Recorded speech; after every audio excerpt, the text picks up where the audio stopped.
All right. Hello, everybody. I want to go ahead and get started. It is 10:15. We are right on track. I have gone ahead and we are recording this session, so just to let everyone know. So welcome to our Ohio Statewide Family Engagement Leadership Summit. If none of you had joined us previous in our keynote, this might be your first session, so I am so glad to have you. We're glad that you join us for this professional learning day. It's meant to take family, school, community partnership to the next level. My name is Kristen McKinnon. I'll be your moderator this morning. You'll see in the chat that I've changed I've put moderator next to my name so you know who I am, and if you have any issues, you can privately message me. For all those who want to make sure that you are in the right spot or where you wanted to be this morning, this is session number 3. It is called From Equity to Equality, Ensuring Opportunity for All by Implementing a READY Framework. And yes, you will learn what READY means here in just a moment. So, and to ensure that we get the most out of today, we're asking that everyone turns off their webcams and their microphones. Just to be respectful of our presenters today. If you have any questions for the presenters, please use the chat feature and someone will make sure your question gets answered at an appropriate time.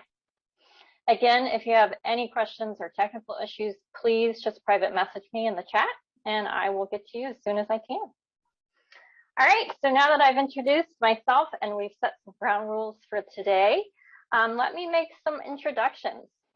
We have 3 speakers, wonderful speakers here today. I work with them personally. They are spearheading the Racial Equity, Diversity, and Inclusion, also known as READY, movement at the Ohio State University Center on Education and Training for Employment. I see that they all have their cameras on this morning. So first, let me start with Dr. David Julian. Mr. Julian is a translational research scientist and the co-program director of SEAT's Equity, Engagement, and Evaluation Program. His educational experiences and his participation in a variety of professional roles have allowed him to be an active strategic planner, evaluator, and community engagement consultant. Dr. Julian has worked with a variety of health and social services organizations and collaboratives from both at the state and county levels for almost 40 years. So hello, Dr. Julian. My second introduction of the day is Dr. Melissa Ross. Dr. Ross serves as SEAT's Associate Director of Research Partnerships and Impacts. She is also the co-project director for the Center's Equity, Engagement, and Evaluation Program. As co-director, Dr. Ross leverages her extensive experience in directing operations, project management, and partner relations to assist teams, organizations, and communities in achieving their desired outcomes. The work of serving marginalized populations is embedded in her day-to-day work and practice. Good morning, Dr. Ross. Finally, let me introduce Dr. Kenyana Walker. Dr. Walker is a senior project manager at SEAT. As an evaluator and a researcher, Dr. Walker enjoys focusing her efforts on educational equity and access, with a keen focus on the educational experiences of Black females, in addition to the role of parents, educators, and the community in education. Dr. Walker completed her school psychology internship in urban schools around the Columbus, Ohio area. She worked with educators and parents to identify and address a multiple of educational issues related to the evaluation of students regarding special education. So at this time, I will hand it over to our READY experts. Thank you. Thank you, Kristen. I think that I'm taking the baton first. First, I'd like to say welcome again, as Kristen said, and welcome to this presentation. We're really excited that you all decided to join us today. So let's go ahead and we're going to really dive in fairly quickly to what we have to talk about today. I'm extremely excited about Paul Gorski's message. I almost think that we could have canceled this session because he did such a great job this morning. And he actually laid the groundwork for some of the conversation we're going to be having today. So as you can see, we're going to go over the learning outcomes. Paul talked about kind of this whole idea of bias and how it's feeding into our students' educational experiences. And it was a really good kind of segue into what we're going to be offering you today. So today in this session, we are going to go through kind of the historical aspects of the connection between race and education. Paul alluded to this, and we're actually going to unpack some of those historical connections because it makes sense for us to understand what we're experiencing today by looking back to what was experienced before. Then we're going to bring it to current conditions. We're going to talk about how those are still intertwined today as a living organism that is still creating lesser opportunities for certain students. And then we're going to talk about what we can do. So we're not just going to navel gaze and talk about the issues, as Paul mentioned. We're actually going to provide some solutions to you all so that when you leave this session, you understand the different levels of interventions that we can engage in as folks that interact with student populations and educators and students. And then we're going to talk specifically about our approach our center has taken to address racial equity, diversity, and inclusion. But I want to make sure that you know that you have entered the session that is really going to be talking about how we extend opportunity for all by really looking at this whole notion of equality and equity. Next slide, please. So as I stated before, we're going to go through these historical connections and then start looking currently to kind of get an idea of where we are and where we can go as a result of the new knowledge that we're going to gain. So when we talk about having conversations about bias, and I cannot say it enough, I appreciate Paul's message because what he did was he peeled off the top layer of the scab of the sores that we need to really address. We've got to get some things kind of cleaned out in our minds in terms of having these conversations and really kind of stripping back the fears and the worries that we have. So what you see right now is that when we really want to have these conversations about making sure that all of our students have opportunities, as Paul says, we got to go down to that road of bias. But when we start talking about bias specifically related to race, we bring fears to this conversation, and these fears are common. And this is what you're looking at, the common fears that we often bring. Most white people will tell you that when we have these conversations, they are concerned about being called a racist. They're concerned about feeling like they are responsible for all the historical things that have occurred that we're going to talk about later on. And that when we think about the intersections that folks have that they bring to these conversations, so not just being white, but being a woman and those types of things, that even some of those gender-based things are not going to be addressed in this conversation. And then, you know, we turn to the side where we have the community, the minoritized population, Black folks and Black parents and even educators to some extent. Their worries are that if we have this conversation, people are going to say, you're always talking about race. It's always a race thing. But then the other worry is that despite having these conversations, I still might be treated as inferior. And I also believe that my concerns will not be addressed. So we can see that as we come into having these conversations, we all bring some worries to it. And I think that is important that we acknowledge that it's not just our white colleagues or white parents or white students that are concerned. It's also those of us that have actually been impacted by not having these conversations. So we move from worries now to fears. Again, we have that our white colleagues and families and educators are concerned is just about being flat out called racist. We know that in our work in our center, as I mentioned before, and we're going to go further into this, that when we started really having these conversations and doing this work, that some of our white colleagues felt like they were going to go out on a limb to really kind of address this and really have nothing happen as a result. And so they also had some concerns and fears about having to make major changes in their life because and we're going to talk about this later on, this whole notion of not knowing some of the things that we know now, and knowing that our new knowledge will have to cause us to engage and respond in a different way. our white colleagues said, I'm concerned I'm going to have to make a lot of changes. And then also worrying about, well, are things ever going to go back to normal? Because for us, we want a level of normalcy. We've seen this with the coronavirus, where folks are talking about going back to normal or our new normal. When we're talking about having conversations about bias, implicit bias, racism, discrimination, some of our white colleagues have said, I just want things to go back to normal.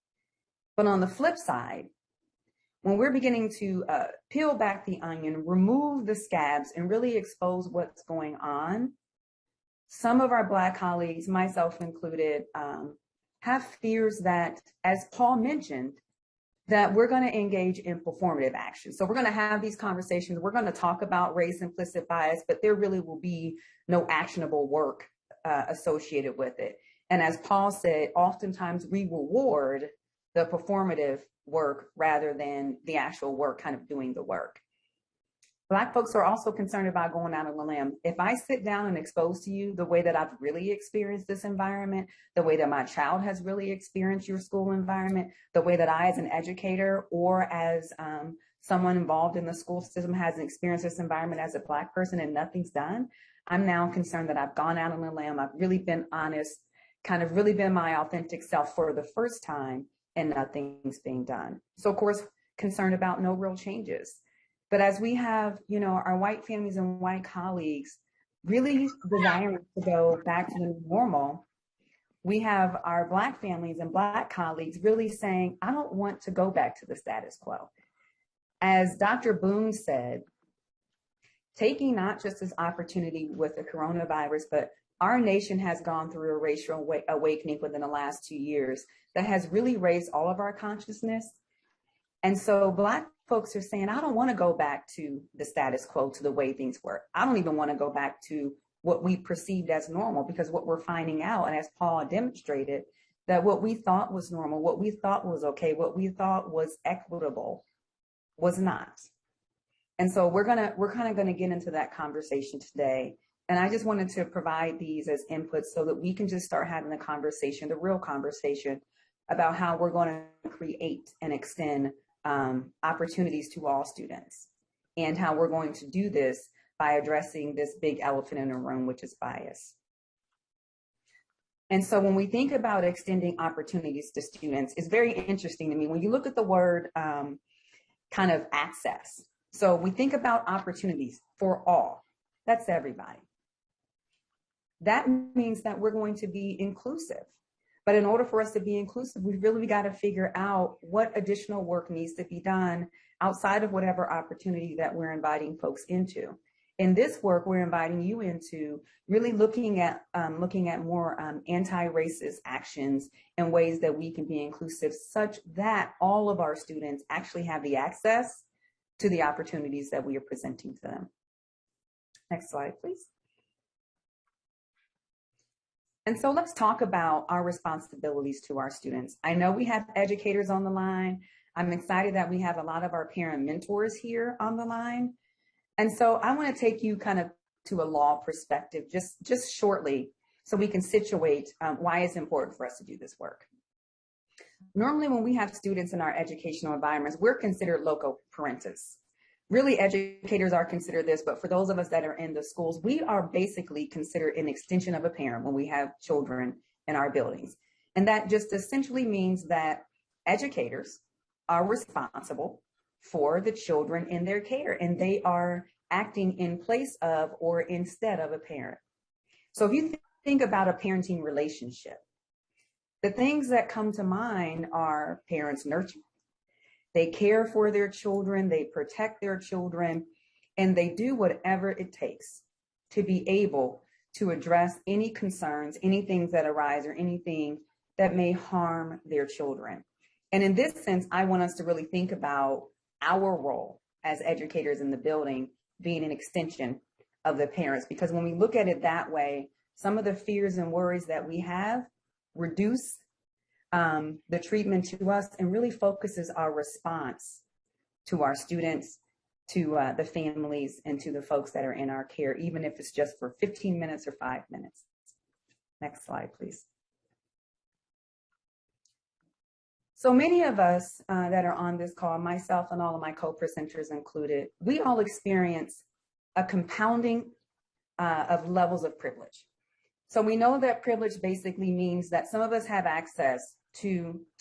more access to the opportunities that are extended in the educational environment than some other folks. Paul talked about this. I loved how he talked about not just race, but also social socioeconomic status. And we know that our identities, what we come with, what we bring that is visible and not visible, yet perceived, often converge to create the conditions of our experiences. Our students are no different. Our students' race, their gender, their language, their ability, all converge to create a condition for the extent to which they actually experience the opportunities that we're presenting to them in education. And while we see all these different identities here on the screen, there is one identity that cannot be hidden, one that is almost easily discernible in every situation, and that is the race of our students. It is a signaler, it's a signifier, it is a spotlight as to who this person is and the perceptions that we start having around them. And we generally make immediate judgments about people, students, families, as Paul mentioned, based on the race. Even before we really know who they are or we really meet them, we're starting to work through kind of our thoughts about who they are, what they can do, what they value, those types of things.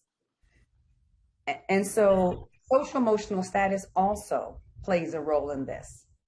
So as Paul mentioned, we not only have students' race that also is a signifier for the way that we treat them, but we also have sometimes the income that their parents bring and those types of things. And in order for us to really consider creating inclusive environments for students, we've got to really grapple with the fact that their race sometimes causes us to interact with them in ways that do not allow them to have equal access to the opportunities that we're affording to all students. Next slide, please.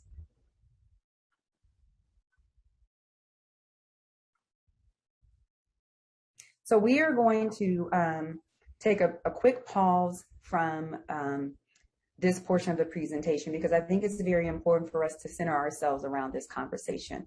As Paul mentioned, we talk about intention versus action. We are all, I believe, very well-intended folks who interact with students and families every day. But research tells us that we all bring a level of bias to our interactions. And as our keynote speaker said, it truly impacts all of our students' access to education. So I want to pause and I want to take a quick look at this video that talks about how students experience bias as early as preschool and how that creates the conditions for their success. There's a new study out of the Yale Child Study Center that I had to read a few times just to believe what it was telling me.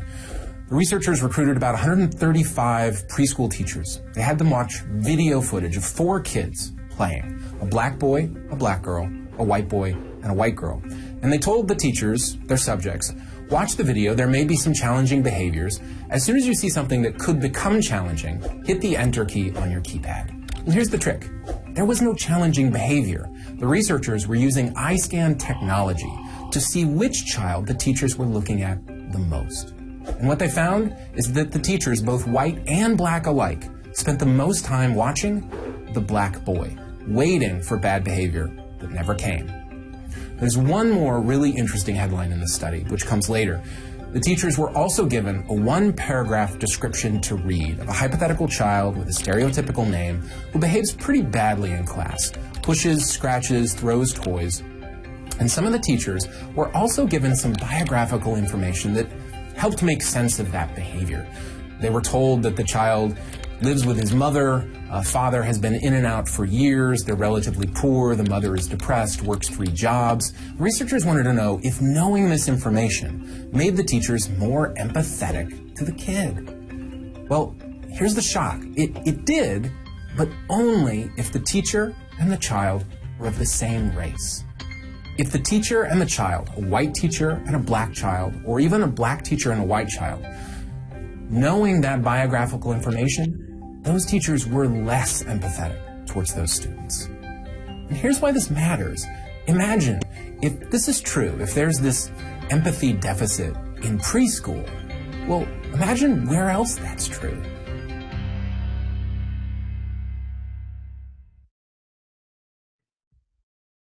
Thanks, Melissa.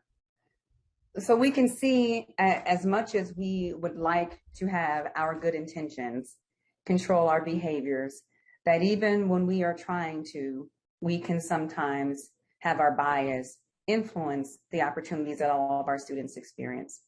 And really, in order for us to really understand how to best address creating environments that truly do provide opportunity for all, we're going to have to really consider how we operate in anti-racist ways.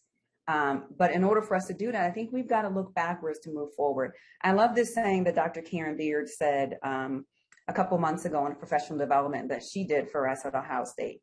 And she said that education is not neutral, that we are either implicitly or explicitly teaching our students and our families about race.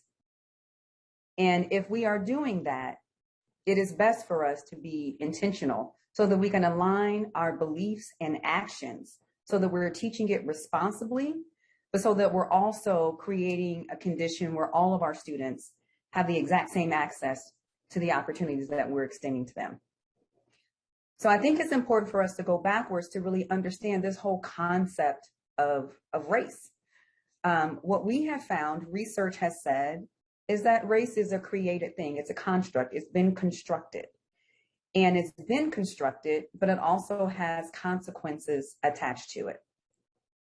There was a DNA sequencing pioneer called Greg Venter.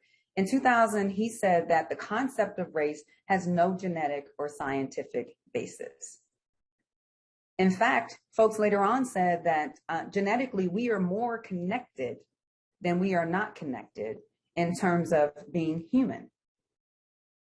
So in a sense, race categories that we have seen, I showed you the kind of the identity thing, race categories have been created, they've been inhabited, they've been transformed, and they have been used to racially organize all of us, but they are also used to create the conditions in which our students experience their education. Historically, we know that education and race have traveled together for a really long time. We know that during enslavement periods in the United States, that race was used to limit education for Black folks. And Nat Turner was a very famous Black person in history in terms of freeing enslaved folks. And he ran a revolution to teach enslaved Black folks how to get out of slavery and to escape slavery. There were slave codes that were created, and these slave codes essentially said that it was illegal to teach slaves how to read, because once slaves knew how to read, they would have access to knowledge, and knowledge provides access to power. And so we see that in the early 17 and 1800s, that this connection between race and education is extremely tight.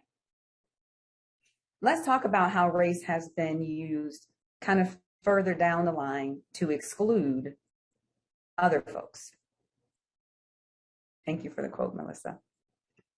So you all know anything about assessing standardized tests. Kristen noted that my PhD is in school psychology, so I am considered a person that can use assessments and do psychometrics. What we know is that a lot of our standardized tests, our ACT test, our IQ tests that are often used to determine if students have the presence of disability, were often started as a result of something called eugenics. And that basically was a way to categorize folks based on their perceived intelligence. It was also a way that eventually started working to track students.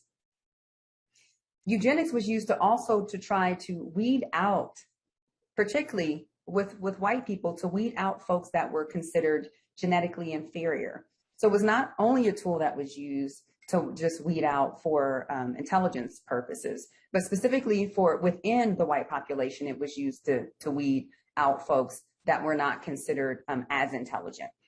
And then there was a lot of control done in terms of creating conditions where some folks were put into the military, some were allowed to have children, some were not.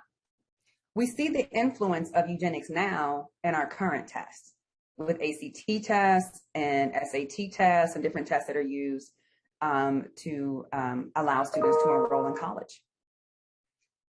But would it surprise you to know that non-white students and individuals oftentimes do not fare as well as their white counterparts on these ACT and these standardized tests?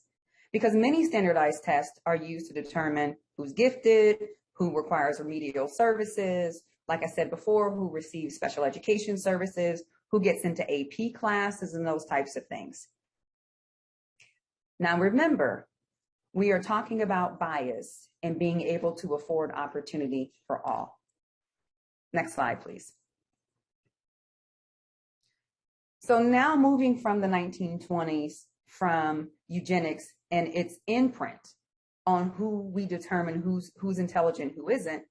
Next, we have this really tight connection between race and education with the Brown versus Board of Education decision. Many of you may have heard about that. It occurred in the 1950s. But what you may not have heard about is the cases that started before that. And I'll go over it briefly.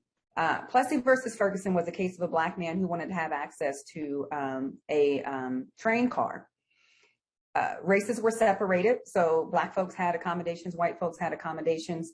Mr. Plessy felt like the accommodations in the Black train car were not the same as the white accommodations. So he moseyed on over to the white section.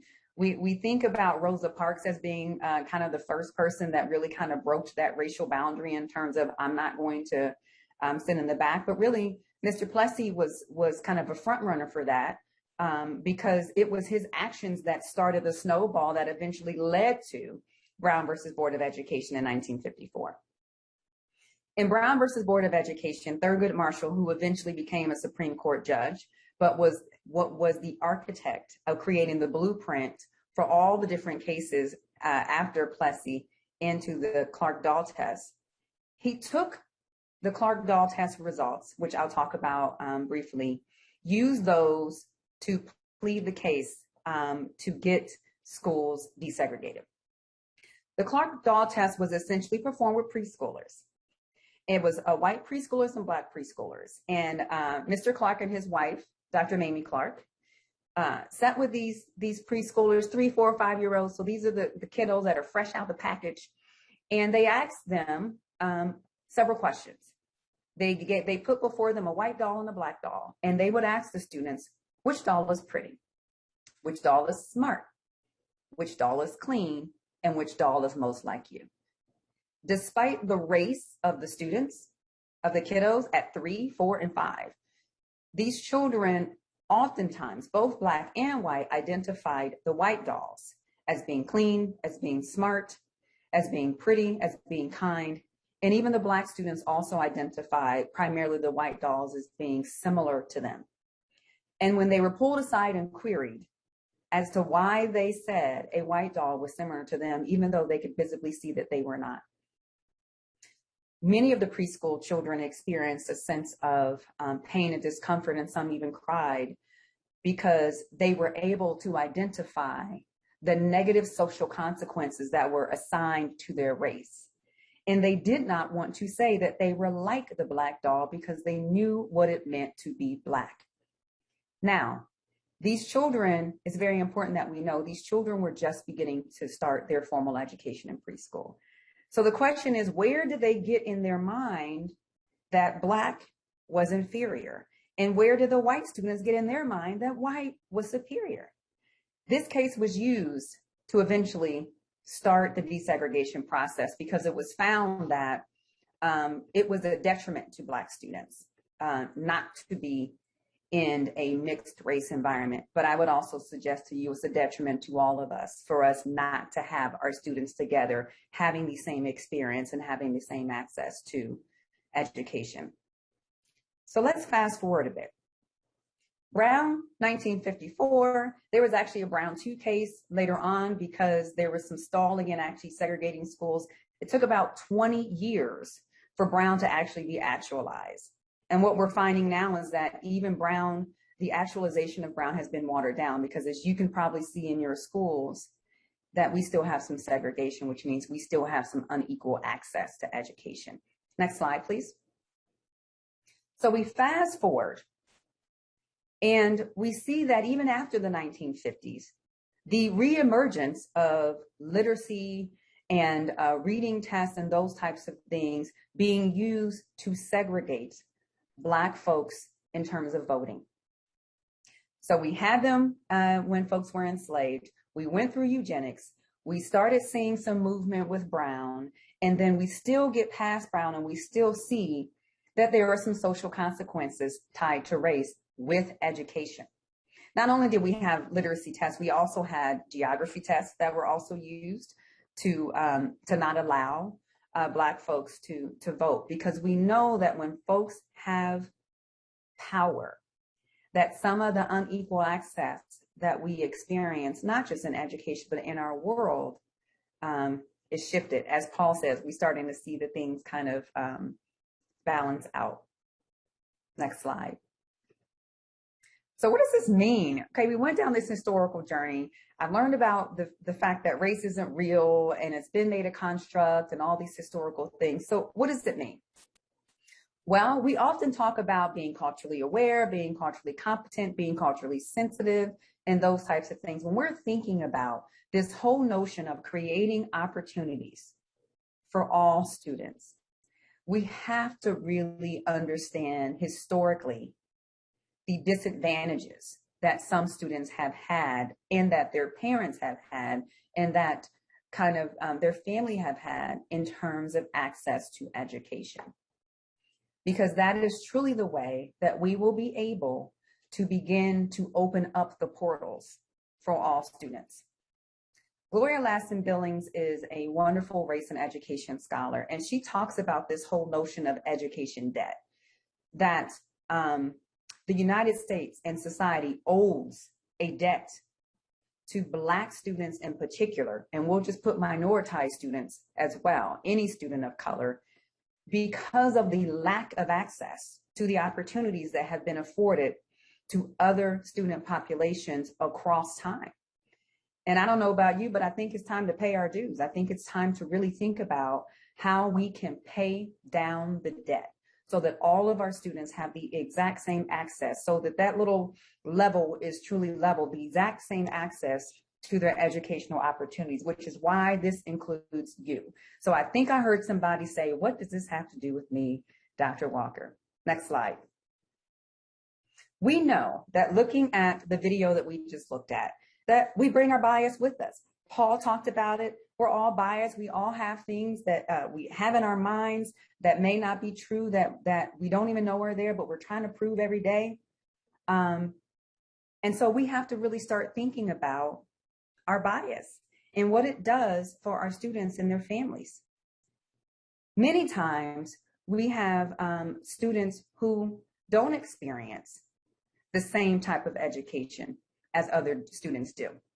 I'll give you an example.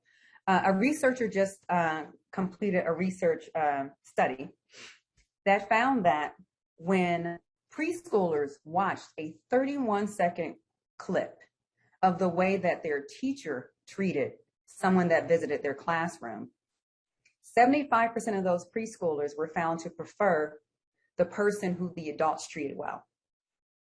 And 69% of them wouldn't even share their toy with the adult that was not treated well. And the study found that it takes a very brief period of time for our bias not only to start, but for us to extend and really emit those to those around us. So not only are we creating situations where our students are not experiencing equal access, but our students are helping us to create an environment that is not equitable for their peers. And so when we think about ourselves and our responsibility, then we have to start thinking about being intentional, as Dr. Karen Beard said, being intentional and explicit about what we believe to be the social consequences of race, if there are any. So let's speed this up. You all may want to kind of have a brief idea of understanding bias. So we'll go over that really quickly. Our implicit bias, I have them, you have them. I know what some of mine are. I don't know what some of mine are. They're formed at a very young age. They are ingrained in our childhood. They operate on autopilot. So just like when we drive to work and we have no idea how we got there, but our brains knows the route, and regardless of what happens, it's going to keep going. That's how our implicit biases are. They create who we prefer, what we value, and the meaning that we make in everything. We oftentimes don't know them. They are hidden to us. But the barriers that Paul was talking about, the whole idea of gritting and those types of things, our implicit biases create some of those barriers that our students have to experience. And they can disrupt our own intentions to actually provide opportunities for all. They can have long-lasting impact. And when we talk about systemic and institutional biases and structures, they are created by us, because institutions and biases are things. People create and maintain those things. And this is why it's important for us to really think about how we can address those. Next slide. And so, as I said, when they're implicit, we don't know them, we can't recognize them. It causes us to engage in all those wonderful microaggressions that people say we engage in, versus the explicit. And those are the ones that we call out. Those are the ones that we say, okay, I know that's just racist, or that's just microaggressive, or that isn't right. And those implicit biases are the ones that we can say, okay, yeah, that policy that's not fair to all students. That's not fair to all families. But those implicit ones are the ones that really get us in trouble. Next slide, please. And so how can we figure out what we got going on in our mind so that we can address it, so eventually our students can have access to all those opportunities? The implicit association test from Harvard is a wonderful test. I am not promoting anything, but I will tell you this test allows you to understand what your biases are. You cannot address anything until you know what it is.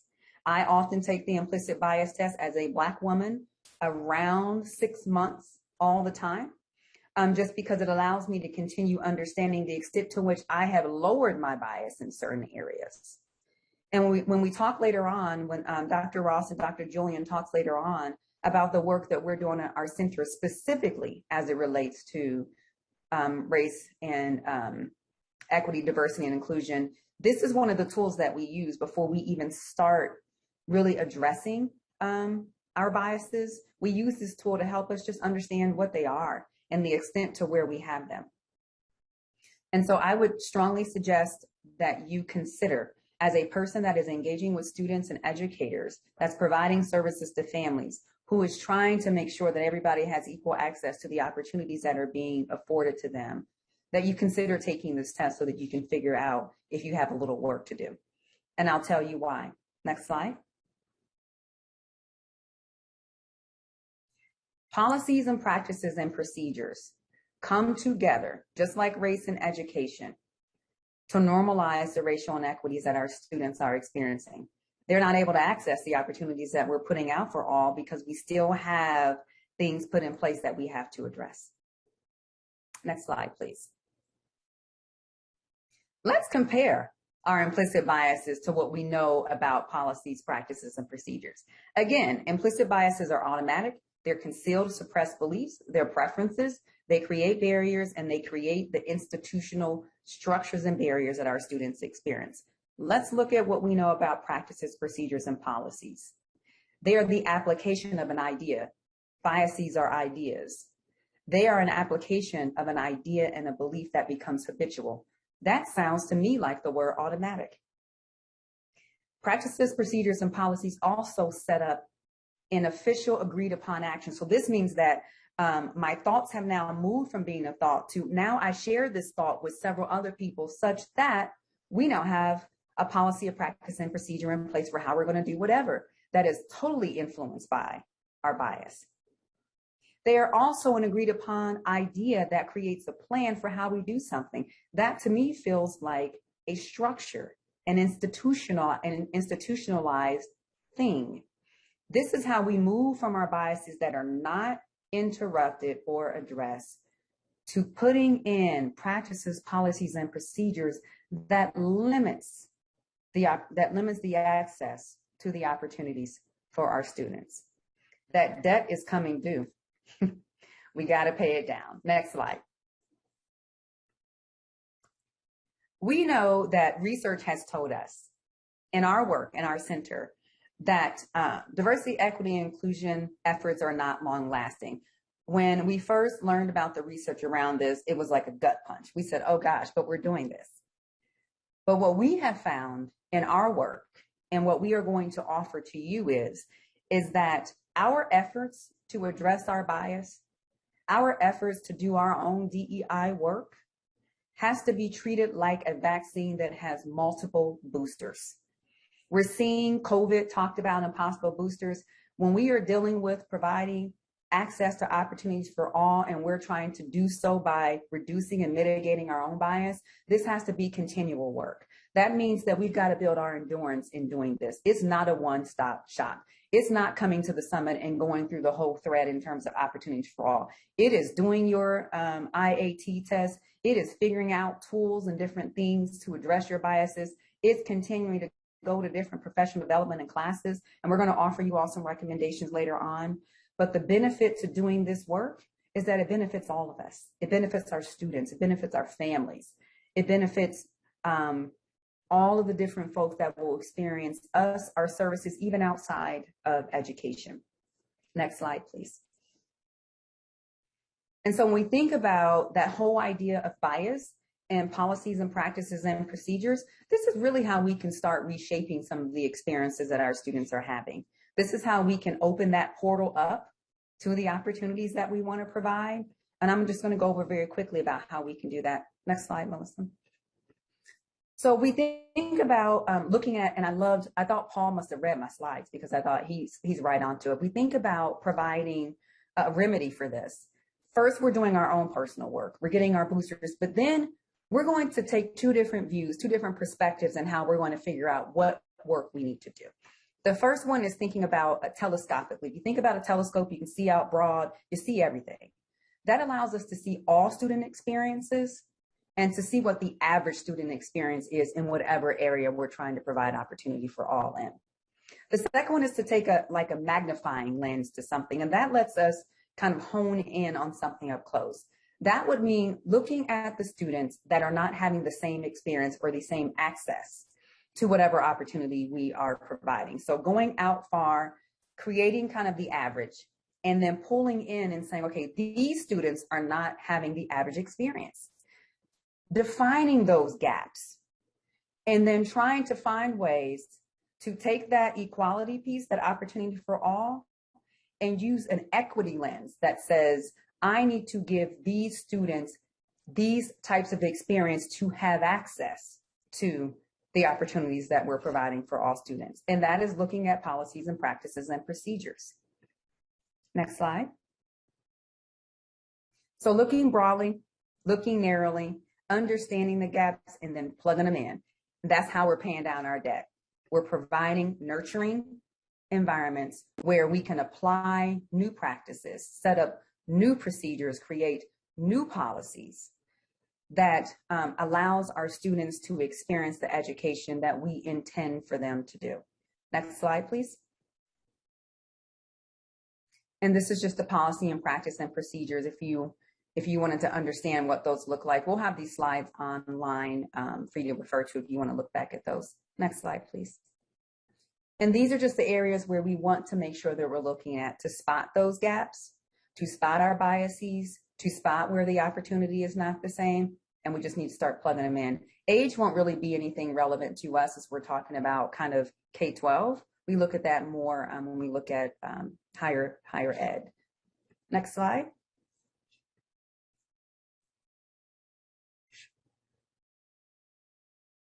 Next slide, please.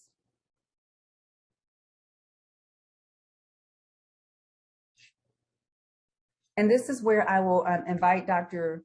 Dave Julian into this conversation. As I mentioned before, not only do we do this work in terms of K-12 environments, but we have created a whole system to really think about how we provide a structure in educational environments to really address this. And this is relevant for school leaders, for folks who may want to change a climate, for folks who really want to do this work on a broader scale, not just individually, but within a system or within the building.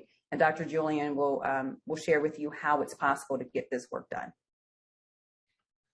Thanks, Kenyana. I'm going to speak very briefly about how we might respond to some of the issues that Dr. Walker identified. So you can see on the slides reference to several tools that are available to us that allow us to design various interventions and so forth. I want to stress that READY, as has been referenced in this presentation, is strongly based on research and theory. We've used a number of the tools that are indicated on this slide to build that menu of individual programs that we might choose to implement in any specific setting in which we're interested in addressing, again, the issues that Dr. Walker identified. Next slide, please.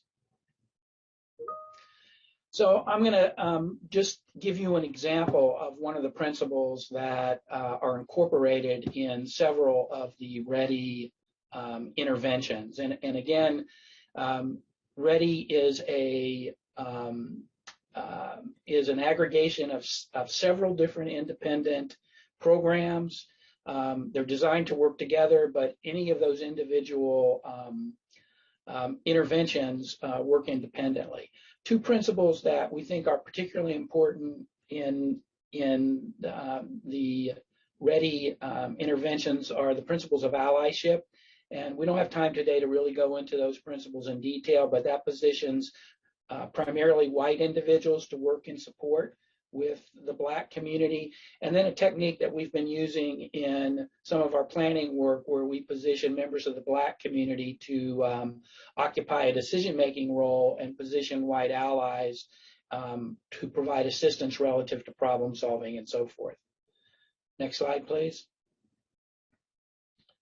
So speaking as a white ally who's been very involved in developing READY as a series of interventions, I want to speak to, again, a specific technique that we've used in order to create an opportunity for all of us to work together to create what we believe are particularly meaningful opportunities to provide programming, to provide services that may be useful in addressing implicit bias and so forth.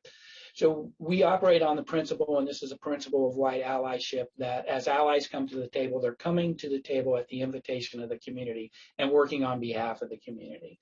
So again, that allows us to position members of the Black community in this case who have lived experience of racism in that decision-making role, and allows us to position other folks in a supportive role, which creates a significant opportunity for folks in any setting to come together and we believe meaningfully address significant issues related to all aspects of racism.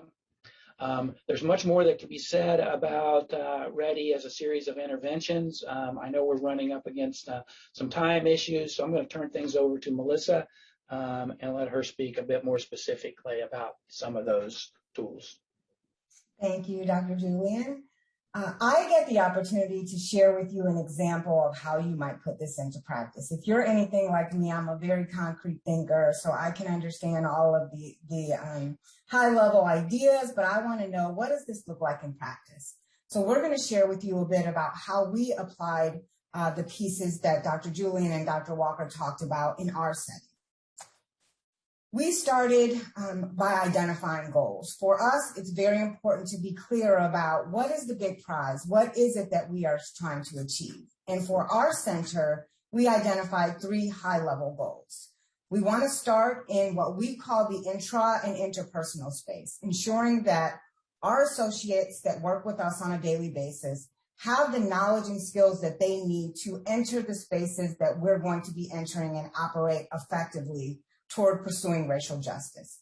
So that means all of the kind of content that Dr. Walker provided, really understanding our own issues, understanding the history, so that we can show up in the space with a clear idea of what our own stuff is, so that we can ensure that we're mitigating our biases as we show up to address that second and third goal.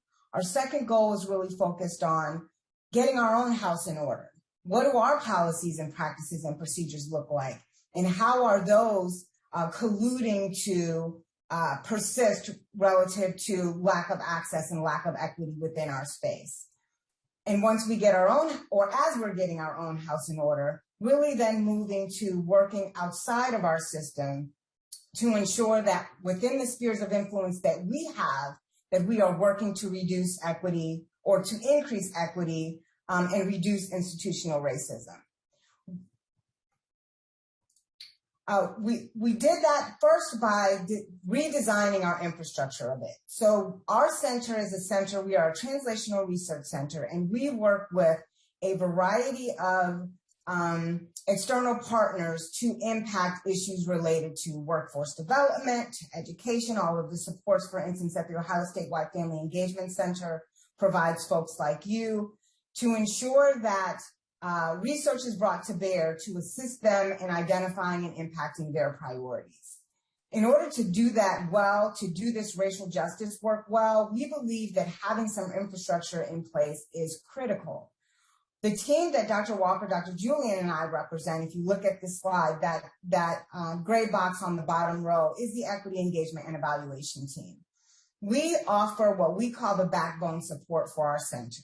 We understand that to do this work well, there needs to be a person, more likely a collective of folks, a small core team of folks that serve as the institutional warriors, serve as the folks that are going to take responsibility for assisting with the identification of goals and ensuring that we are monitoring what we are working to do in order to impact those goals. We also identified or developed what we call our Ready Steering Team. Those are the folks who take responsibility for monitoring the implementation of what we do. Again, we can have all these grand ideas, we can have all these grand interests, but until we develop an infrastructure that is solid to ensure that on a day-to-day basis, someone is thinking about this work, someone is reminding folks of their contribution to this work, facilitating their efforts to get educated and to implement certain strategies, it makes it more difficult to get the work done. So our recommendation is that you really think very specifically about what structures can we put in place, what people can we assign to ensure that we are managing this effort on a daily basis. For us, we believe in working to balance the head and the heart. So that institutional warrior stuff I was talking about, the pieces that Dr. Julian talked about in terms of how are we going to identify priorities and evaluate our outcomes, that's head work.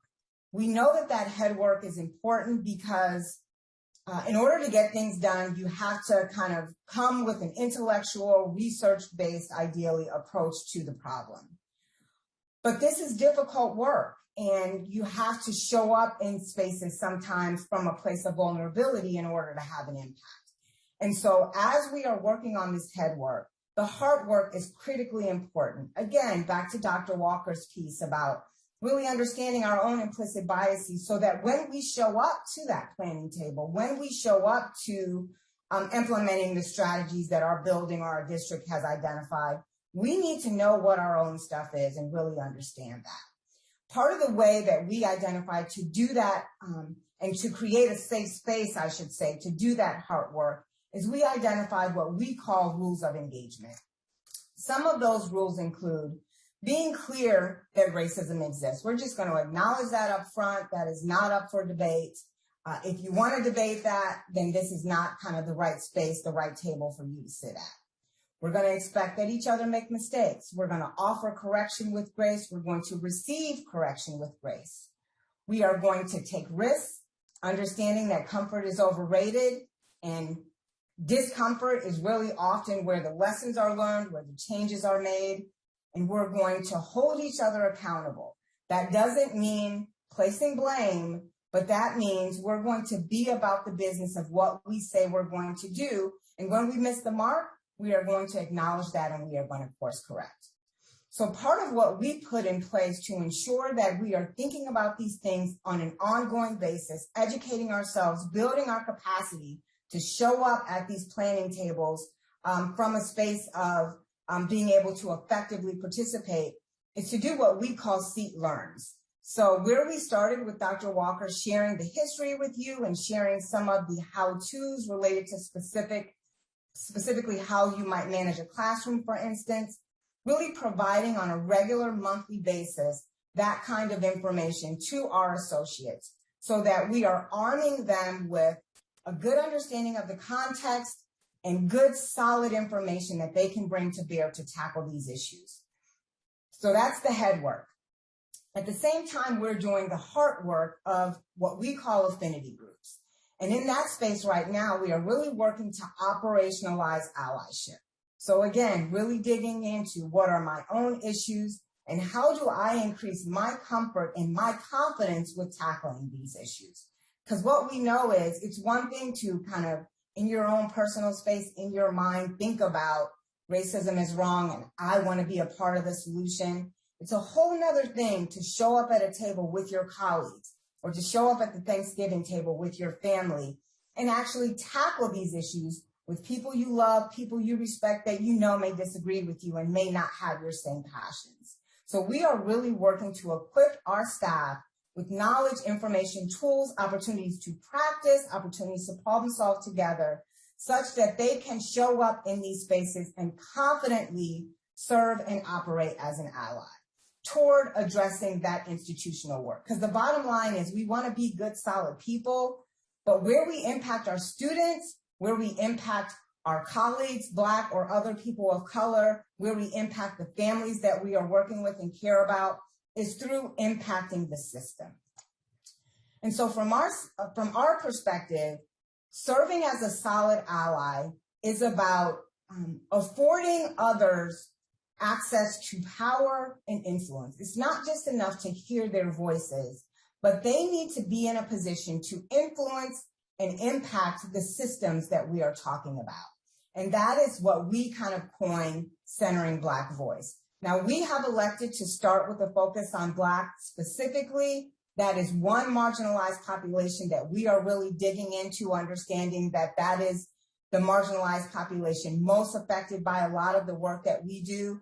But what we also know is that when we do good for one marginalized population, when we increase equity, when we change our systems such that one population experiences better access, more access, others benefit from that.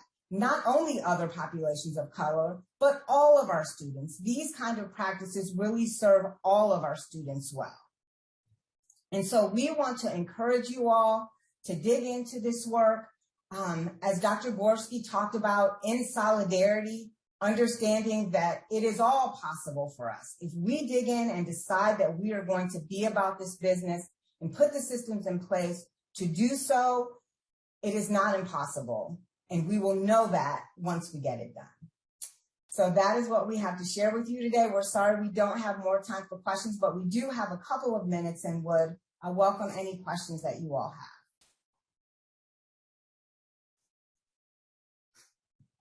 You can either put those in the chat or unmute yourself if you desire.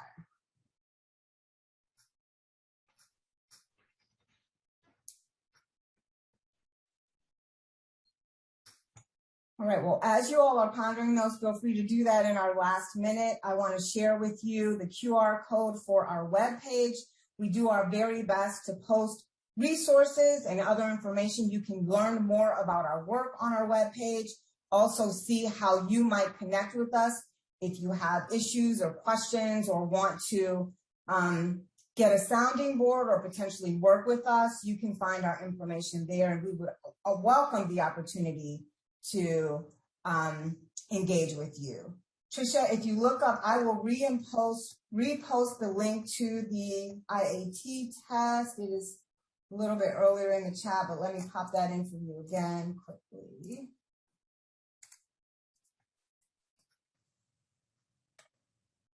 That is where you can take that test as I do as Dr. Walker does. I take that on a regular basis to kind of keep my own internal house in order. So we would encourage all of you to do so. Thank you all for the positive comments. We appreciate that. It's been our pleasure to sit with you today, and we hope that you enjoy the rest of the conference. I want to just say thank you all thank you so much for our 3 wonderful presenters. Let's give them some Zoom love in the chat. If this is your last session of the day, this is the time to do and complete your post-summary summit survey. If you're joining a later session, you can wait until later today. There is just 1 survey to take for this full event. So I'm going to post that right now, if it allows me.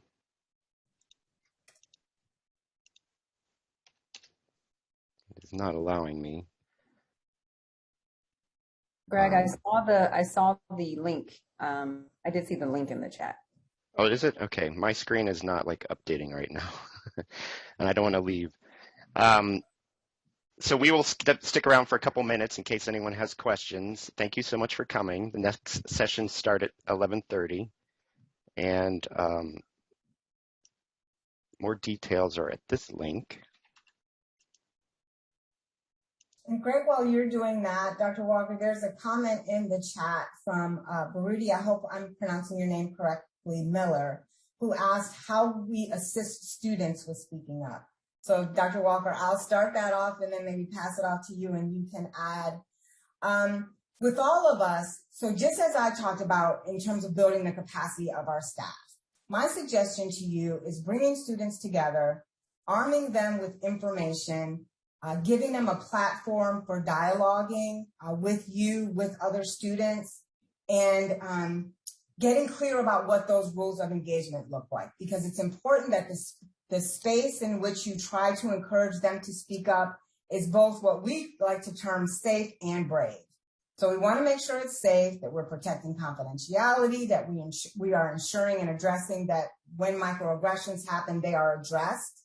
But it's also important that we encourage our students to be brave. To do this work, to engage in this dialogue, requires courage. That's just the bottom line. It's not easy. It's not going to feel comfortable. So if we can acknowledge that up front, predict that for them up front, create a safe space, model for them how to disagree but not be disagreeable, we can create that kind of safe and brave space that I'm talking about. Dr. Walker, is there anything you'd add to that? Yeah, I think this is a good question. So when we think about kind of the thread that you joined us in, which is opportunities for all, we have to think about the word access. And if you ever look up the word access, one of the ways that it is described is permission or admittance. So we're letting someone in and we are giving them permission to join this opportunity. And so that means that sometimes some of our students just need to know that they can speak up. But then I think the whole notion that we talk about allies, they've got to have someone that has their back. They got to have someone that they can lean on as they bring their concern or their issue to the table. I think one of the great things that I experienced last year was when we saw all of those Dear School letters go out, where our students were basically calling out the racist and biased experiences that they were having across their educational experience. They were putting them in letters for the most part, but they were really speaking to some of the experiences that they were having. And they received a lot of support. They had a lot of allies that were supporting them. And so I agree with Dr. Ross is that the fact that you even brought this question to the table means that you might be the person that they can ally with, so that they can strategize to figure out how they're going to bring that concern to the table, but that they also have someone that has their back. We don't want folks out there on a limb, as we talked about earlier, by themselves. They need someone that's going to support them as they begin developing their voice. Good question. Dr. Walker, how do we implement some of our recommendations for students who have disabilities? That question depends. Number one, it depends, but let me go back. Number one, our students with disabilities have the same right and access to all of the rest of our students. And so their experiences are just as important as the rest of our students' experiences, and in some ways probably even more important, because we know that we have to really advocate for them as well. I think that, you know, for these students in particular, depending on what the issue is, it really does kind of go back to thinking about how we can create a space, even within like some of our resource rooms, and even within some of those smaller areas where some of our students with disabilities may actually receive their education, and making sure that even in those spaces that they are equitable. We know that race also creates the conditions under which our students that have disability also receive their services. So within this bucket of students, we know that white students' kind of services are often different than the services that our Black students receive, or our most minoritized students. And so looking further down in that kind of funnel, making sure that even in those spaces, in those practices, that we are responsibly evaluating our students that are minoritized, that we're not using instruments that have been demonstrated that the developers have said are biased, because we have bias embedded in many of our assessments. And there are some instruments we simply can't use with certain populations. Also making sure that our implementation of whatever intervention we have designed for them in terms of what is in their IEP is culturally sensitive and relevant. Ensuring that even in those services that they are centered, as Dr. Ross talked about, kind of the whole idea of centering Blackness, we are still centering their experiences, but they have those confluence of those identities that we looked at earlier. So we're not just looking at their race kind of as a signal, we're looking at their gender, but we're also looking at how their race and disability status converge to also create limited access to the opportunities, even in their specialized instruction. Hopefully that was helpful. All right, well, I think we have tackled all the questions. So I see a lot of people still hanging on. We'll give you another minute or two to ask any questions you may have. Feel free to unmute if you'd like. And if we don't hear from you, we will encourage you to enjoy the rest of the conference.